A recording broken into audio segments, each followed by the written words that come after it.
Јас сум Бранкица Стојчевич, доаѓам од Скопје, иначе сум по професија техничар по трговија и маркетинг. Мојот живот беше празен до пред неколку години. Јас почнав да работам на икони, што ми дојде во сон.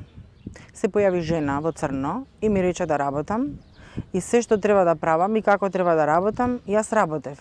Меѓутоа, се појави во мојот брак и во моето семејство раздор, немир, нервоза, немаше спокој, немаше мир. Јас не знаев прво зошто и не распознавав ништо, затоа што јас правев идолопоклонство на светци.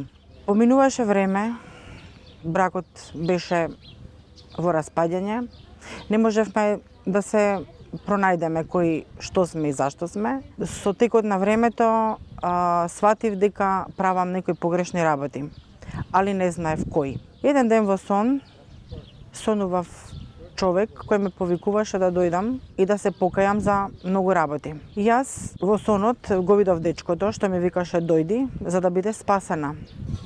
Јас појдов на семинари и тука осознав многу работи. Го запознав Бог, што јас Бог не го познавав лично, го запознав Исус, што и воопшто не знаев кој е Исус. За Исус знаев да, меѓутоа знаев колку што знаев површински. Но дека тој ме спасил, тоа не знаев. И дека сум спасена преку него и тоа не го знаев.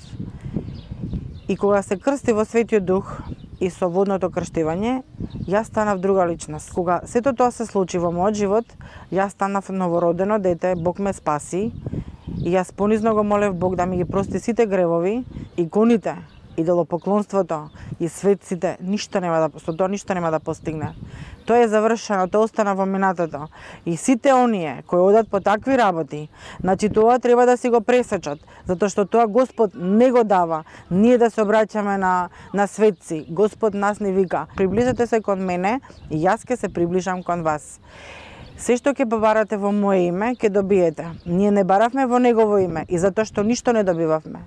Но сега бараме, затоа што Господ не научи Светиот Дух што се излеа во мене и што се излеа во моето семејство. Многу сум му благодарна на Господ, затоа што повторно живееме во среќа, во мир и во радост и исполнети сме во Духот Свети. И му благодарам на пасторот Константин Кајшаров, што не водеше и што не учеше како ние треба да бидеме понизни, да се молиме едни за други, да си простуваме едни на други, затоа што ако си простиме ние едни на други и нас Господ ќе ни прости.